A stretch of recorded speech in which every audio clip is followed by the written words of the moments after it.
नमः श्रीवर्धमानाय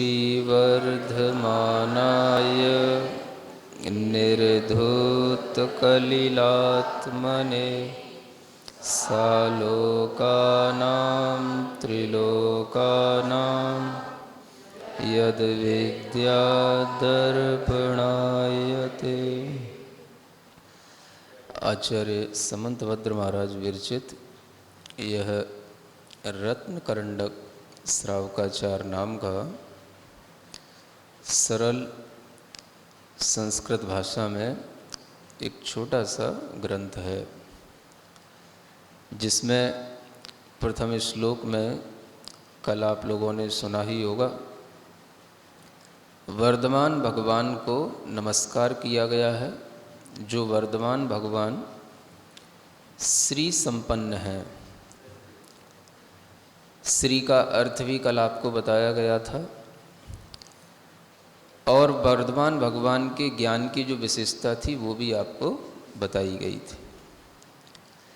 ऐसे वर्धमान भगवान को नमस्कार करने के बाद में यहाँ पर ग्रंथकार अब आगे अपनी प्रतिज्ञा करते हैं कि हमें आपके नमस्कार से क्या प्रयोजन है, हमने आपको नमस्कार क्यों किया है, किस कार्य के लिए आपको याद किया है। भगवान की याद किस लिए आई, किस काम के लिए आई? तो वह भगवान को नमस्कार करने के बाद में अब यहाँ बताना चाहते हैं कि हमने भगवान को क्यों नमस्कार किया है। वह प्रतिज्ञा इस अगले दूसरे नंबर के श्लोक में कही गई है। सभी के पास में ग्रंथ है, पढ़ने की कोशिश करो। देशयामि समीचीनम,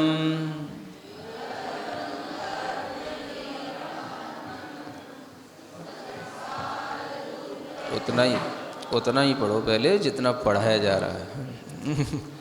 बहुत आगे पढ़ लेते। देशयामि समीचीनम धर्मं कर्म निबर्हणम्,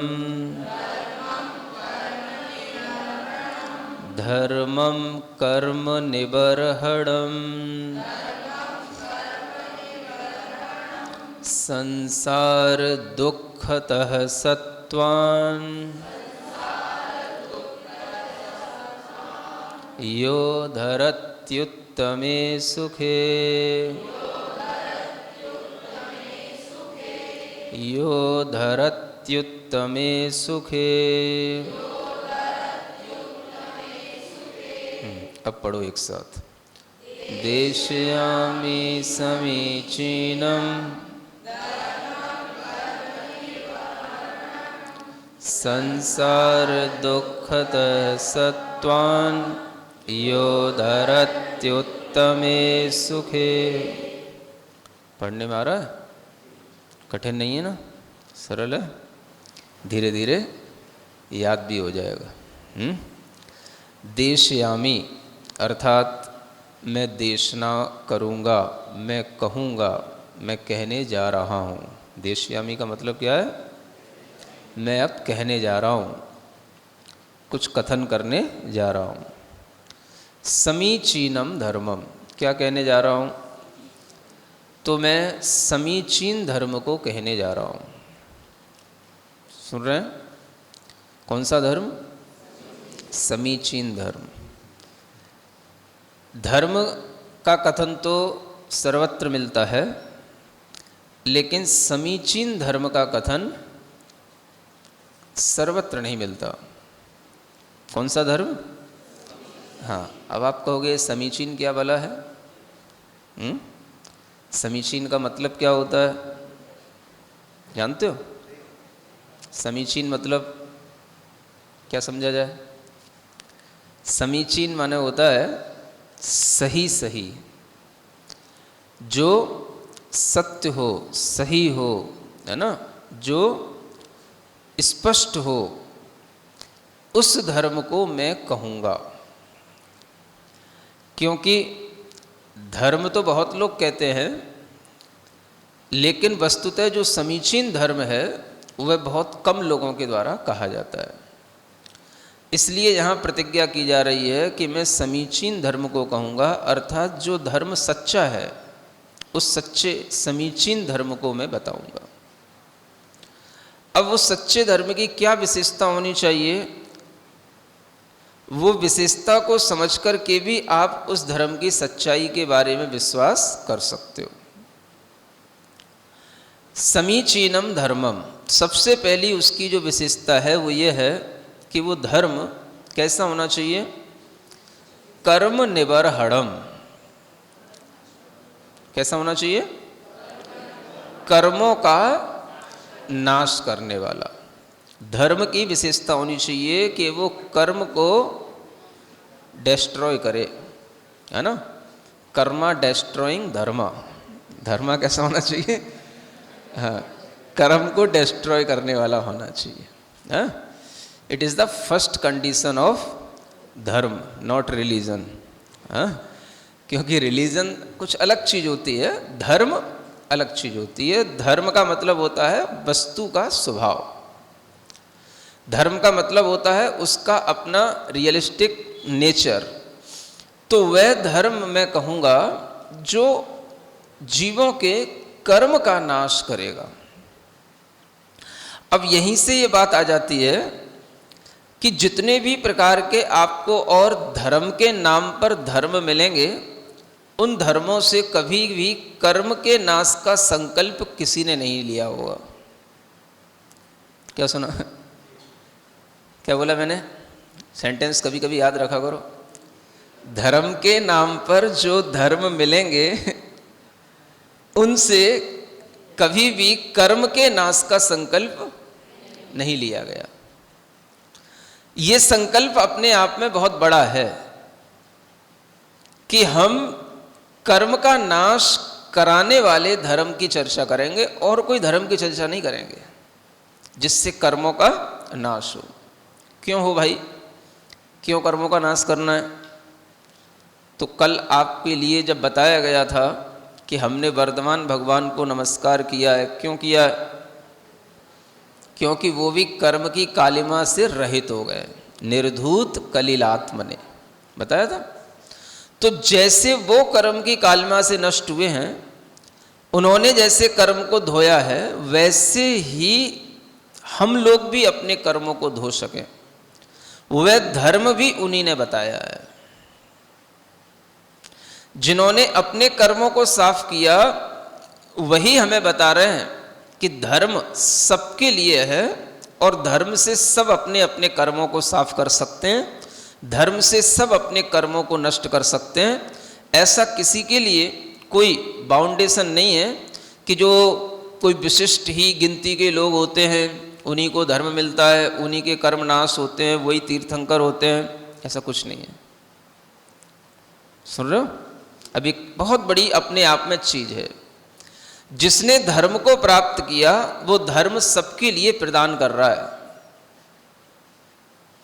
और जो स्वयं जिस धर्म को उपलब्ध हुए वो सबके लिए कह रहे हैं कि आप भी उसी धर्म को उपलब्ध हो जाओगे जो हमको उपलब्ध हुआ, बस जैसा बताया जा रहा है वैसा करते रहना। तो धर्म का सबसे पहला गुण है कि वह कर्म को नाश करने वाला होना चाहिए। अब आप कर्म से मतलब क्या समझते हैं? बहुत समस्या तो ये है ना, आप कर्म से मतलब क्या समझते हैं? जो हम कर्म कर रहे हैं, हा? जो भी हम अच्छा या बुरा सोचते हैं, अच्छा या बुरा करते हैं, वही तो कर्म होता है। सब लोग इतना ही तो जानते हैं ना, कर्म क्या होता है। जो हम अच्छा या बुरा कर रहे हैं वही हमारा कर्म है। लेकिन यहां पर कर्म कुछ और है। जो अच्छा बुरा कर रहे हैं वो तो केवल उसका बाहरी रूप है कर्म का। कर्म का जो भीतरी रूप है वो वह है जो हमारी आत्मा में अच्छा या बुरा करने का संस्कार पड़ा रहता है और हम बार बार उस कर्म के कारण से अच्छा या बुरा करने को प्रेरित होते रहते हैं। क्या कहा गया? लोगों को केवल ऊपरी चीजें दिखाई पड़ती हैं। समझ आ रहा है? लोगों को केवल बाहर का जो कुछ भी घटित हो रहा है वो दिखाई पड़ता है, भीतरी चीज किसी को दिखाई नहीं पड़ती। तो सब कोई इस बात को कहता है कर्म तो वो होते हैं जैसा आप करोगे वैसा आप बोओगे, वैसा आप बोओगे वैसा आप भोगोगे। समझ आ रहा? ये जो कर्म है वो बोया कहाँ जा रहा है, भूमि कौन सी है जिस पर ये कर्म बोया जा रहा है, वो किसी को नहीं मालूम। समझ आ रहा है? ज्यादा से ज्यादा होगा तो लोग कहेंगे हमारे मन के ऊपर संस्कार पड़ जाते हैं, या हमारे सबकॉन्शियस माइंड में कोई चीज चली जाती है तो वही हमारा कर्म बन जाता है, वही हमारी आदत बन जाती है, फिर उसी के अकॉर्डिंग हम आगे अपनी हैबिट बना लेते हैं। इतना बताया जाता है। लेकिन इससे भी ज़्यादा और सूक्ष्म बात आपको समझनी चाहिए कि कर्म वह है जो आत्मा में हमारे मन वचन काय की क्रियाओं से बंध जाता है लंबे समय के लिए। कैसे बंध जाता है? हम जैसे भी भाव करते हैं, हमारी जैसे भी मन वचन काय की चेष्टाएं होती हैं, उसी के अनुसार कुछ ऐसे मटेरियल होते हैं जो बहुत सूक्ष्म होते हैं, और वह सूक्ष्म मटेरियल कोई कर्म कहा जाता है। वह हमारी आत्मा में बंध जाता है, और फिर जब कभी उसका हमें फल मिलता है तो फिर हम वैसा ही सोचते हैं, वैसा ही करते हैं, और हम फिर से वह कर्म करने के लिए तत्पर हो जाते हैं। इसको कर्म कहा गया है। जैन साइंस में कर्म क्या है? एक सूक्ष्म पौद्गलिक पदार्थ है। क्या है? सूक्ष्म पौद्गलिक पदार्थ है जो आत्मा के अंदर आत्मा की शक्तियों को रोकने का, आत्मा की शक्तियों को बांधने का काम करता है। यूं कहें कि वो आत्मा की शक्तियों को नुकसान पहुंचाने का और उन्हें नष्ट करने का भी काम करता है। कौन? कर्म। पहले ये तो समझ लो कि कर्म क्या, तब तो आपको समझ में आएगा कर्म का नाश क्या, और तब आपको महत्व समझ में आएगा कि जिससे ऐसे कर्मों का नाश किया जाए वो धर्म कितनी बड़ी चीज होगी। सुन रहे हैं ना? नहीं तो कर्मों का नाश क्या करोगे? अगर केवल फिजिकल एक्टिविटी का नाम ही कर्म होगा तो हम फिजिकल एक्टिविटी को नष्ट करने से तो हम ही नष्ट हो जाएंगे। हम ना शांत बैठ सकते हैं, ना हम हाथ पैर हिलाए बिना बैठ सकते हैं, ना गर्दन हिलाए बिना बैठ सकते हैं, ना हम भीतर से कुछ बोले बिना रह सकते हैं, ना हम कुछ सोचे बिना रह सकते हैं। तो हमारी जो एक्टिविटी है ये तो हमेशा चली रही है। इसका अगर हम नाश करने की कोशिश करेंगे तो हम अपने शरीर का नाश कर लेंगे, अपने मन को दुखी बना लेंगे। आत्मा से तो कुछ इसका लेना देना है ही नहीं। समझ आ रहा है? इसलिए पहले ये जान लो कि कर्म क्या वस्तु है, नाश किसका करना है। आपने सोचा जब भी मैं कुछ देखता हूँ, कुछ सुनता हूँ तो मेरे मन में तरह तरह के विचार आने लग जाते हैं, तो क्या करें? आंखें फोड़ लें कि कानों में कीले डाल लें? क्या कर लें? है? अब आप कहोगे कर्म का नाश करने को कहा है। कर्म माने कोई भी क्रिया करो, सुनना, देखना, चलना फिरना, तो ये सब कर्म का नाश करने के लिए आप तत्पर हो गए तो क्या करोगे? अपने शरीर को भी नष्ट कर बैठोगे, हाथ कुछ नहीं लगेगा। तो क्या करना है? ये नहीं करना है। नाश अपने शरीर का नहीं करना, मन का नहीं करना। नाश किसका करना? उन कर्म पुद्गलों का करना जो हमारी आत्मा में गहरी पैठ बनाए हुए बैठे हैं बहुत टाइम से। कब से? बिगिनिंग लेस टाइम है। जब से आत्मा है तभी से कर्म है। ऐसा नहीं है कि पहले आत्मा थी, कर्म किसी ने उसके अंदर बिठा दिए या डाल दिए तो आत्मा क्या हो गई? संसार में पड़ गई या अशुद्ध हो गई, ऐसा नहीं। जब से आत्मा है तब से ही कर्म है, जब से कर्म है तब से ही हमारी यह दशा है, संसार दशा। तो इसका मतलब क्या हो गया? संसार कब से है? जो बिगिनिंग लेस टाइम है इसी को बोलते अनादि काल। क्या बोलते इसको? हाँ, संसार कब से है? अनादि काल से है। आत्मा कब से है? अनादि काल से है। कर्म कब से है? आत्मा और कर्म का संबंध या संयोग कब से है? अनादि काल से है। समझ आ रहा है? अब जहां ये अनादि का कॉन्सेप्ट आपके सामने आ जाएगा तो आपके मन में अपने आप जो ये विचारधारा चलती है, कहीं तो शुरुआत हुई है मेरी आत्मा में, मेरे कर्मों की, मेरे जीवन की, ये बातें आपको सब कैसी लगेंगी? ये सब हमारे अंदर का भ्रम है। क्या है? कौन सा? कहीं तो शुरुआत हुई है। सुन रहे हो? पहले ये भ्रम तोड़ लो तब आपको कर्म समझ में आएगा, तब आत्मा समझ में आएगी, तभी आपको धर्म समझ में आएगा। कौन सा भ्रम तोड़ना? कहीं ना कहीं तो हमारी आत्मा की शुरुआत हुई है, कहीं ना कहीं तो हमारी आत्मा में कर्मों का बंध होना शुरू हुआ है। ये हमारे अंदर का क्या है? बहुत बड़ा भ्रम है। और भ्रम को तोड़ने का मतलब क्या हो गया? हमने क्या स्वीकार कर लिया कि कर्म की कहीं कोई शुरुआत नहीं और आत्मा की भी कहीं कोई, आत्मा और कर्म का संबंध अनादि काल से। अनादि का मतलब कोई भी जिसका प्रारंभिक बिंदु है ही नहीं, इनिशियल पॉइंट उसका है ही नहीं। समझ आ रहा है? तो जब हम इस तरह से इस सिद्धांत को अपने ध्यान में रख के चलेंगे तभी हम कर्म को नाश करने का कुछ भाव बना पाएंगे। अब आप सोचते होगे महाराज हमने तो सोचा था धर्म तो यूं ही करते रहते हैं, यूं ही किया जाता है, धर्म करने का मतलब इतना बड़ा प्रयोजन तो नहीं होता कि धर्म करने का मतलब क्या करना? कर्म का नाश करना।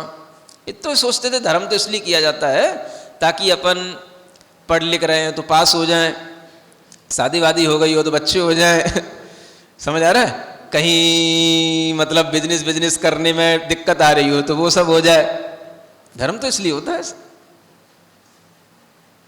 सबके दिमाग में यही तो है ना, धर्म किस लिए होता? धर्म चैन से जीने के लिए होता। धर्म से हमको सांसारिक सब सुख मिलते। यहां तो धर्म का मतलब ही कुछ अलग बताया जा रहा है। क्या सुन रहे हो? ऐसा नहीं है कि आपको दुखी बनाया जा रहा है, आपके सुख की बहुत बड़ी चिंता है तीर्थंकरों को, ऋषियों को, मुनियों को, और इतनी चिंता है कि वो आपसे ये कहना चाह रहे हैं कि अगर आप धर्म को इस उद्देश्य के साथ करोगे तो ही आपको वो सुख मिलेगा जो सुख कभी कम नहीं होता, जो सुख कभी घटता नहीं, नष्ट नहीं होता, और जिस सुख को प्राप्त करने के बाद में किसी और सुख की चाहत नहीं होती। सुन रहे हो? ये बात अगली लाइन में लिखी हुई है। धर्म वह है संसार दुखतः सत्वान, संसार के दुखों से, सत्वान माने होता है जीवों को, सत्व माने क्या होता है? जीव। तो जो जीवों को संसार के दुखों से निकाल करके यो धरती, जो धारण कर देता है, रख देता है, कहां पे रख देता है? उत्तमे सुखे, उत्तम सुख में पहुंचा देता है। ये धर्म का दूसरा भाव है, ये दूसरा लक्षण है धर्म का। पहला लक्षण क्या है धर्म का? जो कर्म का नाश करने वाला हो। तो कर्म के नाश से क्या मिलेगा? सब नष्ट हो जाएगा, कुछ मिलेगा भी कि नहीं? जब कर्म ही नष्ट हो गए तो फिर महाराज सब नष्ट हो जाएगा, फिर तो शरीर वरीर सब नष्ट हो जाएगा, मिलेगा क्या, बचेगा क्या? बड़ी चिंता होती है खासतौर से नए नए बच्चों को, कि जब देखो तब नाश की बात करते रहते हैं, कर्म का नाश करो, कर्म का नाश करो। अरे मिलेगा क्या, नाश तो करो कि नाश ही नाश करते रहोगे, कुछ पाओगे भी कि नहीं? तो देखो कितनी अच्छी चीज लिखी है, संसार के दुखों से जीवों को उठा करके जो उत्तम सुख में रख दे उसका नाम धर्म है। समझ आ रहा है? अब ये कितनी अच्छी परिभाषा है धर्म की। कोई आपसे पूछे कि धर्म से हमें क्या मिलता है, तो एक परिभाषा तो हो गई बहुत ही डीप सेंस की, समझ आ रहा है, कि जो केवल उसी को जानने में आएगी जो कर्म को जानता हो। अब कोई कहे मैं कर्म वरम को तो नहीं जानता, मुझे समझ में ही नहीं आ रहा ये क्या है कर्म, तो अब उसको ये वाली बात बताओगे तो बड़ी जल्दी उसको समझ में आ जाएगा, वो कहेगा हाँ ये बात तो जम रही है। धर्म किसे कहते हैं? जो हमें उत्तम सुख में, माने सुप्रीम हैप्पीनेस, कॉमन हैप्पीनेस नहीं, सुप्रीम हैप्पीनेस। कॉमन हैप्पीनेस कौन सी होती है?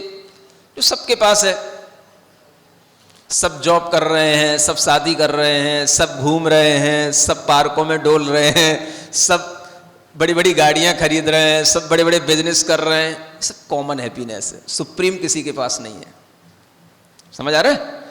तो वह सुख जिसको बोलते उत्तम सुख, वह सुख आपको प्राप्त होगा, किससे होगा? धर्म से होगा। अब ये सोचो कि ऐसा धर्म क्या केवल जैनों के लिए ही होता है? ऐसा धर्म क्या केवल आप लोगों के लिए ही है? सबके लिए नहीं है?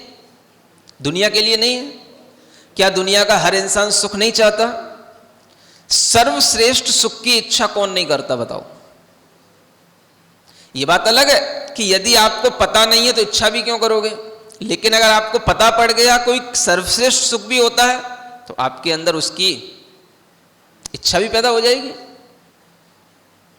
तो जैसे आप लोगों को नॉलेज नहीं है इसलिए आपकी इच्छा नहीं है और आपको नॉलेज दी जा रही है, मींस इच्छा बनाई जा रही है, ऐसे ही अगर दुनिया के हर जाति के लोग को, हर वर्ग के व्यक्ति को इस धर्म की जानकारी मिले और हर व्यक्ति का भाव अगर इस धर्म को करने का बने तो वह भी उत्तम सुख की प्राप्ति कर सकता है और कर लेगा।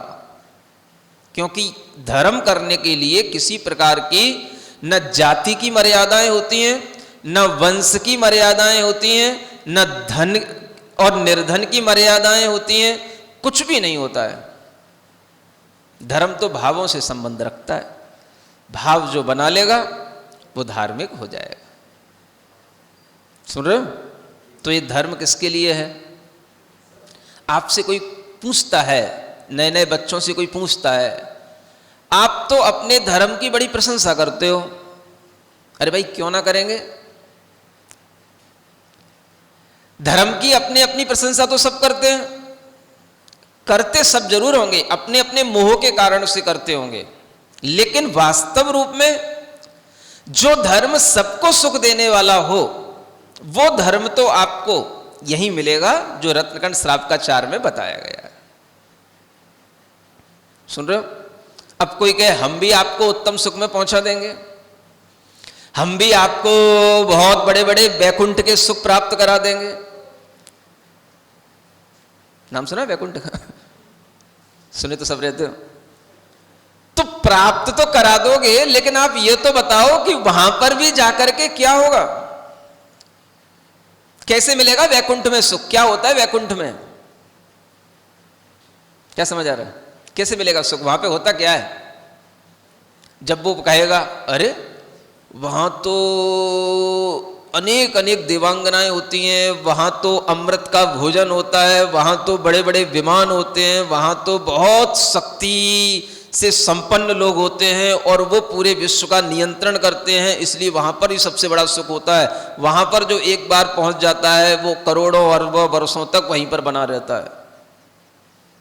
बस इससे ज्यादा कुछ बताओगे? इससे ज्यादा भी कुछ बताओगे कि नहीं? हो गया ना? यहीं तक है आपके धर्म के फल की प्राप्ति। सुन रहे हो? अब अगर आप लोगों को थोड़ा सा भी नॉलेज होगी तो आप सोच लोगे कि इनकी रीच कहां तक है। समझ आ रहा है? अगर आपने कभी थोड़ा सा भी जो पार्श्व पुराण पढ़ाया जा रहा है ये सुन लिया हो, कहीं आपने बाल बोध में 4 गतियों का वर्णन सुन लिया हो, कभी आपने तत्वार सूत्र के 4थे अध्याय में देवों का वर्णन सुन लिया हो, तो आप समझ जाओगे यार ये तो सब देवों की बातें कर रहे हैं, देवांगनाओं की बातें कर रहे हैं, ये तो सब देवगति के जीवों की बातें कर रहे हैं, इसमें क्या वैकुंठ हो गया? समझ आ रहा है? तो आपका दिमाग फिर वहां पर फिर अपने मन से खुद कहेगा इनकी पहुंच देव गति से ऊपर की है नहीं। समझ आ रहा है? अब भला ये भी कोई सुख रहा कि बहुत सारी देवियां हैं कि बहुत सारा घूमने को मिलेगा? अरे भाई यहां थोड़ा घूमने को मिलता था वहां ज्यादा घूमने को मिलेगा। यहां थोड़े सुख में थोड़ा दुख है तो वहां बड़े सुख में बड़ा दुख होगा। फिर तो नहीं समझ आ रहा? ये भी होता है। जितना तुम्हें सुख का लालच और जितना तुम्हें सुख की भावना उत्पन्न होगी उतना ही तुम्हें दुख भी उसके बदले में साथ साथ मिलेगा। सुन रहे हो? क्यों मिलेगा? क्योंकि जिस सुख की आप कल्पना कर रहे हो वो सुख सारा का सारा सांसारिक सुख है। वह सुख संसार से कोई अलग क्वालिटी का नहीं है। अगर हमें किसी चीजों को देखने में सुख मिल रहा है तो किसी को कुछ देखने में सुख मिल रहा है, किसी को कुछ देखने में सुख मिल रहा है। सुख तो देखने से मिल रहा है ना, आंखों से मिल रहा है ना, मन से मिल रहा है ना। तो वो सुख तो हमारा मन और हमारी आंखों पर ही डिपेंड हो गया। जिस दिन हमारी आंखें खराब हो जाएंगी, मन हमारा काम नहीं करेगा, उस दिन हम दुखी हो जाएंगे। बात खत्म। अगर सुख की इतनी परिभाषा है तो क्या सुन रहे हो? तो कोई ऐसा सुख है जिसको उत्तम सुख के नाम से कहा जाता है। कौन सा सुख? उत्तम। उत्तम का मतलब श्रेष्ठ, सर्वोत्कृष्ट, सुप्रीम, एक्सीलेंट। इससे ज्यादा अच्छे कोई शब्द मिलेंगे भी नहीं डिक्शनरी में। अगर इस सुख की आपके अंदर कोई भी इच्छा उत्पन्न हुई तब आपको लगेगा कि जो कोई भी हमें संसार के सुख हैं ये सब दुख के साथ ही होते हैं। और सारे संसार के सुख दुखों में जो हम अपने मन को भ्रमाते रहते हैं इससे हमें कोई वास्तविक सुख तो कभी मिला नहीं। वास्तविक सुख कहां मिलेगा? वो तो आपको धर्म से ही मिलेगा। कैसे मिलेगा? अब आप कहो कि धर्म हम कर रहे हैं, सुख हमें दे दो, तो सुख देने की चीज नहीं है। सुख अपने आप में अनुभूत करने की चीज है। अनुभूति कैसे होगी जल्दी बताओ? कर्म का नाश करोगे तो अनुभूति होगी। कर्म का नाश कैसे होगा जल्दी बताओ? तो आपके लिए धीरे धीरे बताया जाएगा कि कर्म का नाश कैसे होगा। समझ आ रहा है? जो कुछ भी इस ग्रंथ में बताया जाएगा सब कर्म का नाश करने के लिए बताया जाएगा, लेकिन उस कर्म के नाश से हमें क्या मिलेगा? उत्तम सुख। सुन रहे हो? इसलिए सांसारिक सुखों की प्राप्ति करने के लिए जो लोग धर्म करते हैं वो धर्म के नाम पर अपने आप को भ्रमित करते हैं और धर्म को बदनाम करते हैं। स्पष्ट हो रहा है ना कि नहीं? यहां से समझ आ रहा है? हम पास हो जाएं, मेरिट में नाम आ जाए, ये हो जाए, वो हो जाए, ये सब किससे? धर्म से। धर्म इतनी छोटी सी चीज है जो आपकी छोटी छोटी इच्छा पूरा करता रहे, बस इसी का नाम धर्म है। ऐसा तो तुच्छ धर्म कोई काम का हो नहीं सकता है। समझ आ रहा है? अगर आपको अपना दिमाग बढ़ाना है, आपको अगर किस नई चीज की प्राप्ति करना है, तो आप ऐसे धर्म की इच्छा करो जिस धर्म से हमें उत्तम सुख मिले। छोटा मोटा नहीं चाहिए, वो तो हम वैसे ही ले लेंगे। नहीं समझ आ रहा है? अरे भाई, किसको सुख नहीं मिल जाता? कितने बच्चे हैं जो मेरिट में आ जाते हैं, कितने लोग हैं जो बड़े बड़े महलों में रह रहे हैं, कितने लोग हैं जो बड़ी बड़ी गाड़ियों में घूम रहे हैं। उनने तो कभी कोई इच्छा ही नहीं करी होगी भगवान से, तो भी मिल रहा है उनको। हमें अगर इच्छा करके भगवान से ये मिला तो मतलब क्या निकला? हम भी उनके बराबरी में दुख के कारणों के पास में पहुंच गए। वो पा करके दुखी थे, हम भी वहां जाकर के दुखी हो गए, तो भगवान से हमने दुख ही मांग लिया। फिर सुन रहे हो? तो क्या मांगना भगवान से? एक दूसरे को देख करके हमेशा सुख की इच्छा करने की भावना, धर्म से पूर्ति करने की सुख की इच्छा को, ये बात जो है छोटे संकीर्ण दिमाग के लोगों की बातें हैं। सुन रहे हो? जो इंटेलिजेंट होते हैं, ब्रॉड माइंडेड होते हैं, वो ये छोटी मोटी बातें अपने दिमाग में धर्म के एवज पे लाते नहीं है सामने। क्या करना है धर्म से? धर्म से हमें कौन सा सुख मिलना है, पहले मन में रख लो। सुन रहे हो? कोई तो है हैप्पीनेस, ब्लिस, जो सुप्रीम क्वालिटी की है। वो कैसे मिलेगी, उसके लिए आपको बताया जा रहा है। वो कर्म का नाश करने से मिलेगी, अपने ही अंदर से, आत्मा में ही है वो सुख। लेकिन वो सुख आत्मा में स्वयं आत्मा ही अपने अंदर प्रकट करेगी। लेकिन कब होगा वो?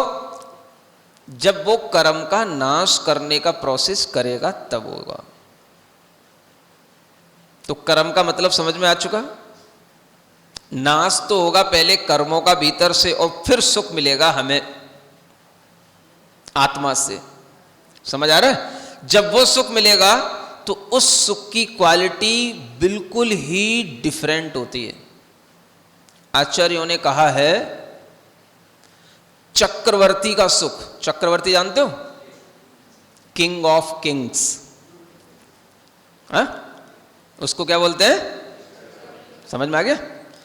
बड़े बड़े भोग भूमि में रहने वाले मनुष्यों का सुख।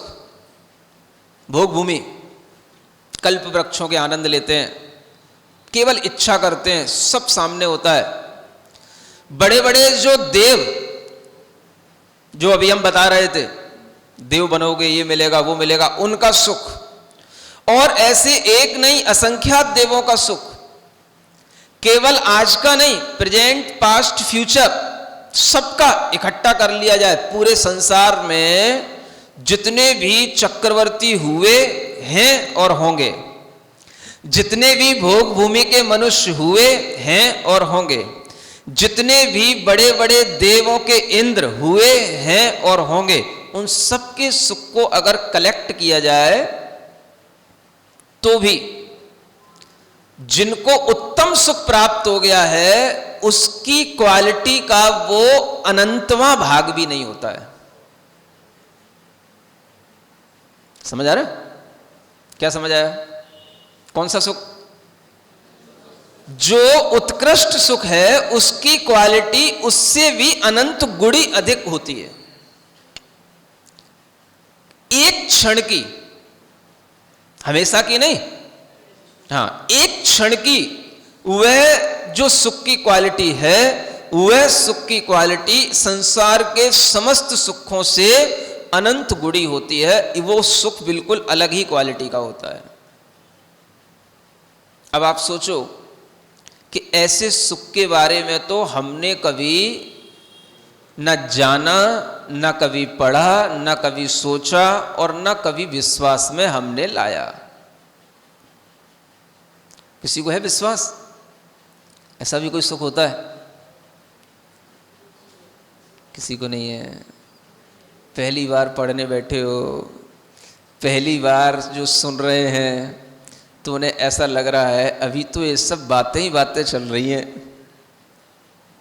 अब विश्वास तो बातों से ही करना पड़ेगा ना, कैसे करोगे? और क्या समझ आ रहा है?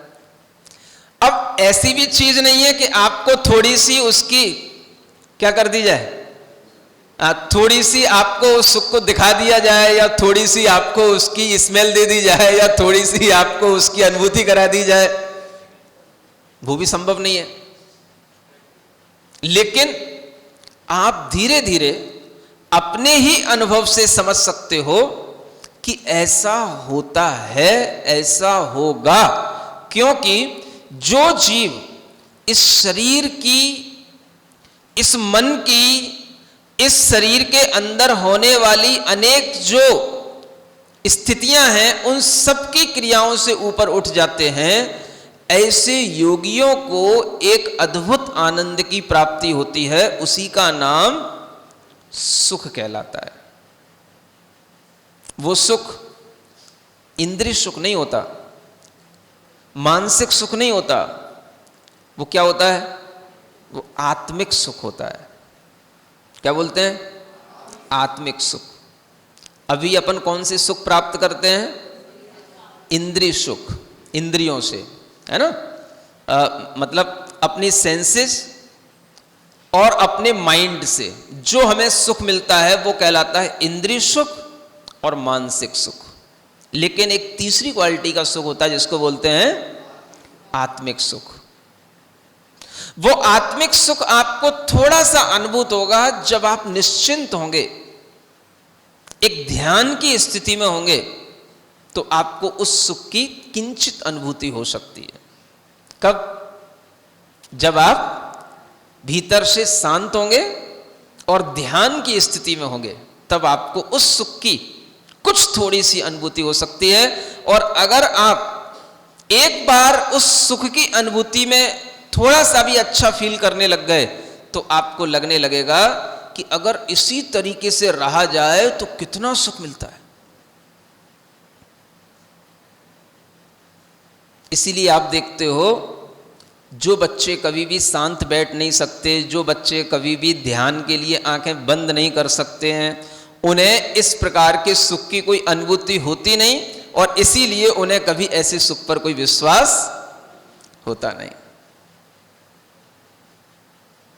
अब इसीलिए तो बच्चे, अब बच्चे कहो तो बड़े भी क्या कर पाते हैं? तो जब हम इस तरीके का कोई भी अभ्यास करेंगे, तभी हमें सुख पर विश्वास होगा कि देखो, सुनते सुनते, देखते देखते, खाते खाते, घूमते घूमते भी थक जाते हैं, और आखिर हमें क्या करना पड़ता है सुख के लिए? सब आंख, मुंह, कान, नाक बंद करके सोना ही पड़ता है। नहीं समझ आ रहा? आखिर हमें सुख के लिए क्या करना पड़ता है? अंततः सोना ही पड़ता है। और जब सो लेंगे तभी हमें सुख मिलेगा। देखो सुनो, थोड़ा सा गहराई से सुनो मैं क्या बोलने जा रहा हूं। जब हम सो लिए तो सो करके उठे, सुन रहे हो? अब सो करके जब हम उठे तो फिर हम सुख की दौड़ में फिर दौड़ने लगे। अब हमें फिर वही चाहिए जो हमने कल किया था। ध्यान से सुनना, देखो हम कहां गलती करते हैं, कौन से भ्रम में रहते हैं। हम सुख किसको समझ रहे हैं? जब हम कल दौड़ रहे थे तब हम सुखी थे, दौड़ते दौड़ते सो गए तो कुछ नहीं था, वो तो शून्य था। और फिर जब हम फिर उठ गए, फिर अपनी नई दौड़ में दौड़ने लग गए, तो अब हम फिर सुख के लिए फिर दौड़ने लग गए। सुखी हुए कब हम?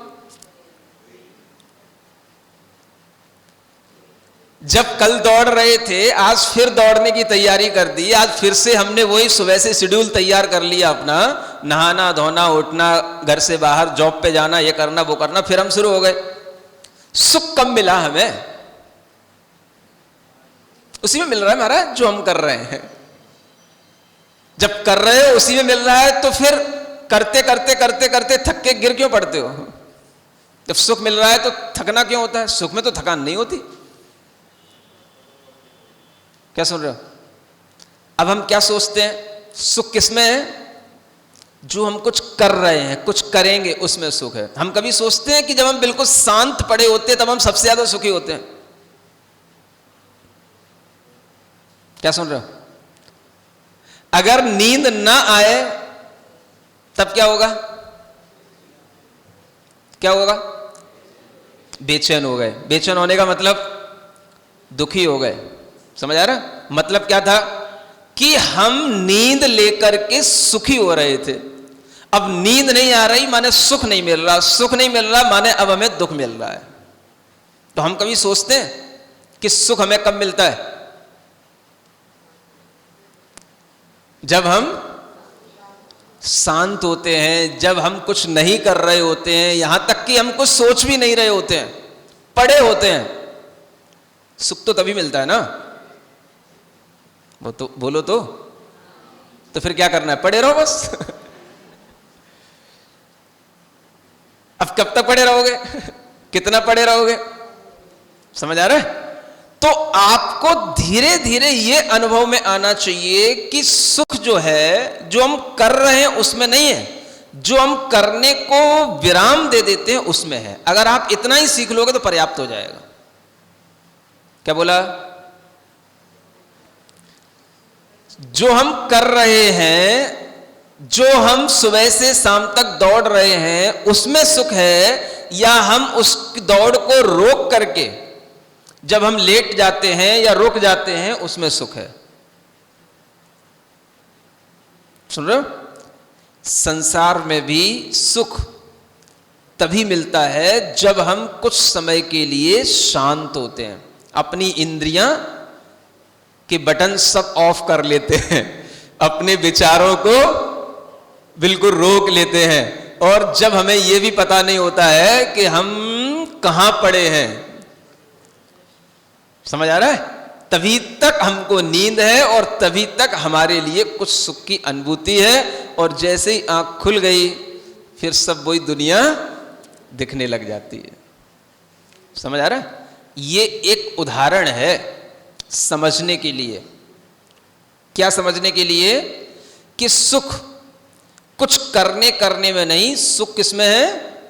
शांत होने में है ना?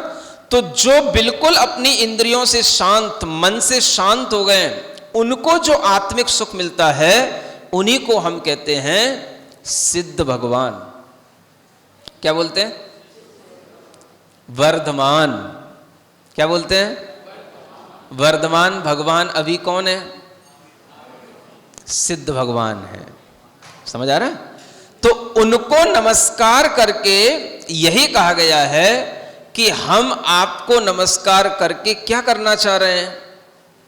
हम भी आपके ही सुख की प्राप्ति की इच्छा कर रहे हैं, और वो सुख मिलेगा, उसका जो रास्ता है उसका नाम है धर्म। तो धर्म का मतलब क्या हो गया? जो हमें उत्तम सुख की प्राप्ति करा दे उसका नाम धर्म है। छोटे मोटे सुख की नहीं।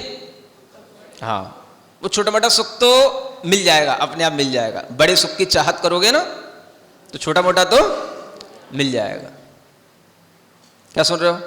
हाँ, पापा से यदि आप कार की डिमांड करोगे, कार चाहिए मुझे 4 व्हीलर, तब आपको स्कूटी मिलेगी। सुन रहे हो? तो डिमांड तो बड़ी रखो ताकि उन्हें लगे कि बेटे का दिमाग कितना ऊपर चढ़ रहा है। और स्कूटी मांगोगे तो साइकिल पे टिका देंगे तुमको। समझ आ रहा है? तो जब हमारे अंदर उत्तम सुख की इच्छा होगी तो छोटा मोटा सुख तो अपने आप मिलता रहेगा, लेकिन हमारी इच्छा में क्या होना चाहिए? Supreme happiness. समझ आ रहा है? वह किससे मिलेगी? धर्म से मिलेगी। धर्म का काम क्या है? सबको उत्तम सुख में पहुंचा देना। तो धर्म अपने लिए अच्छा है कि बुरा है? सबके लिए अच्छा है कि बुरा है? अब जो लोग ये बोले कभी कि भाई तुम क्या धर्म धर्म चिल्लाते रहते हो, धर्म से आज तक किसी को सुख मिला? तो अपने मन में अब क्या समझना आपको? या तो इसने कभी धर्म करा नहीं, या इसने धर्म को समझा नहीं, या इसको कभी पता ही नहीं कि सुख होता क्या है। ना इसको धर्म के बारे में कुछ मालूम, ना इसको सुख के बारे में कुछ मालूम। अब बताओ, दुनिया में कौन जानता है उत्तम सुख क्या होता है, और दुनिया में कौन जानता है कि धर्म क्या होता है? समझ आ रहा है? ये हर एक मनुष्य के लिए है। कोई भी मनुष्य, कोई भी पशु पक्षी भी यदि इस प्रकार के धर्म को धारण कर लेता है तो वह भी सुखी हो जाता है, उसका भी जो है लेवल बढ़ जाता है सुख का, और वह सब सांसारिक सुखों से होकर के ही वह उस सिद्ध सुख तक पहुंचता है रास्ता। इसलिए उसको सांसारिक सुखों की भी प्राप्ति हो जाती है, लेकिन सिद्ध सुख, उत्तम सुख प्राप्त करना उसका ध्येय होता है, इसलिए वह कभी सांसारिक सुख में भटकता नहीं है। सुन रहे हो? तो कितनी अच्छी चीज बताई गई आज। मैं धर्म कहूंगा, कौन सा धर्म कहूंगा? जो कैसा करने वाला है? कर्म का नाश करने वाला। धर्मम कर्म निवर्हणम, ठीक है ना। और जो धर्म क्या कर देता है? हमें कहां रख देता है? उत्तम सुख में पहुंचा देता है। उसका नाम क्या है? धर्म। कोई भी हमारी मम्मी पापा दादा भैया टीचर मॉनिटर एक्टर क्रिकेटर कोई भी हमें उत्तम सुख में नहीं रख सकते हैं। कौन रखेगा हमें उत्तम सुख में? हमारा धर्म। ऐसे धर्म को जानना चाहोगे कि ये धर्म आखिर क्या, कौन सा धर्म है, ये कौन सी क्वालिटी का धर्म है, किसका नाम धर्म है जो ये उत्तम सुख में पहुंचा देता है? जानना चाहोगे? तो अभी तो आप लोगों को इतना ही जानना है कि धर्म उत्तम सुख में पहुंच। अब कल आपको बताया जाएगा कि what is the definition of that धर्म। समझ आ रहा है? ये आपको कल बताया जाएगा। तब आपको समझ में आएगा कि यह धर्म का पालन करने से ही उत्तम सुख की प्राप्ति और कर्मों का नाश होता है। ठीक है ना? तो सब लोग एक बार इस श्लोक को पूरा पढ़ो।